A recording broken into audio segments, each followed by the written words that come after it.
자, 설교 어떻게 들어야 할까? 세 번째 시간입니다. 32페이지부터 읽어보도록 하겠습니다.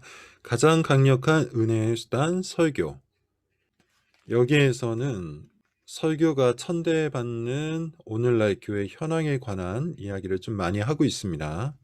교회가 점점 세련되어지면서 설교가 오늘날에는 더 이상 소용이 없다는 등, 아니면 설교를 좀 더 현대적으로 잘 다듬어야 한다는 등 설교론 자체에 변질이 일어났다는 것을 이야기를 하고 있죠.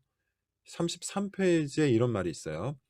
어떤 사람들은 설교가 더 현대적이어야 한다고 주장하면서 설교가 좀 더 가벼운 강연이나 대담 등이 되어야 한다고 말합니다. 그런데 성경은 다르게 말한다고 하죠. 그러면서 고린도 전서에 있는 말씀을 인용을 하고 있죠. 자, 저는 35페이지에 있는 문장을 꼽았습니다. 한번 보시죠. 설교만이 사람에게 구원받을 만한 믿음을 주고 구원받은 성도들이 거룩의 길을 걷도록 하며 그들을 온전하게 합니다. 오늘날 설교가 효력이 없다고 말하는 사람들이 참 많은데 그렇지 않다는 것이죠.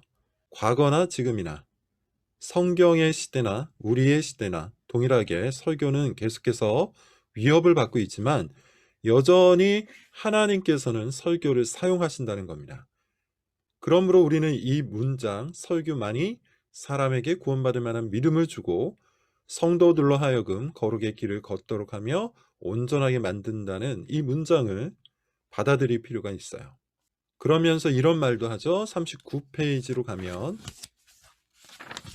성도들이 나태하고 힘없고 때로는 패배감에 절어 살고 심지어 세속적으로 사는 이유는 바로 말씀을 가까이 하지 않기 때문이다. 이런 이야기를 합니다. 우리가 하나님의 말씀, 특별히 설교를 하나님의 말씀으로 무겁게 받아들이지 않을 때, 설교를 우리 삶 속에 제대로 적용하려고 애쓰지 않을 때, 우리는 하나님과 상관없이, 하나님의 은혜와 상관없이 살아갈 수밖에 없어요. 하나님과 상관이 없고 하나님의 은혜와 상관이 없을 때 당연히 영적인 게으름에 빠지게 됩니다. 경건의 능력도 잃어버리게 되겠죠. 당연히 그리스도의 승리 안에서 기쁨을 누리기보다는 자기 자신의 패배감으로 인해서 좌절할 수밖에 없을 겁니다. 설교를 들어야 합니다. 설교를 들을 때 우리에게 찾아오는 유익이 많이 있기 때문이에요.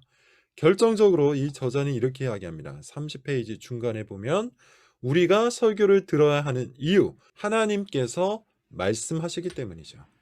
자, 이처럼 설교의 중요성을 말한 이후에 그렇다면 이제 설교를 듣는 청중들이 가져야 될 자세를 이렇게 정리하고 끝내고 있습니다. 41페이지 끝부분에 있어요. 제가 한번 읽어볼게요.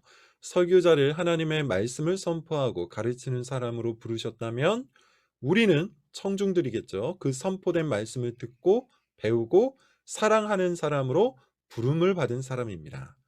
선포하고 가르치는 사람을 우리에게 보내셨으니 우리는 말씀을 들어야 합니다. 하나님께서 설교와 설교자를 은혜의 도구로 삼으셨기 때문입니다. 한마디로 하나님께서 은혜를 베푸시는 방법을 신뢰하자는 것이죠. 설교와 설교자를 하나님께서 은혜의 도구로 삼으셨기에 우리는 힘써 듣고 힘써 배우고 힘써 말씀을 사랑하는 사람이 되자. 그것이 우리의 부르심이다. 설교는 수많은 선택 사항 중에 하나가 아니라 매우 중요한, 꼭 필요한 필수적인 은혜의 방편이에요. 설교를 잘 들어야 합니다. 설교를 바르게 들어야 합니다. 설교가 교회를 지키고 설교가 신앙을 지킵니다. 자, 43페이지까지 읽었습니다.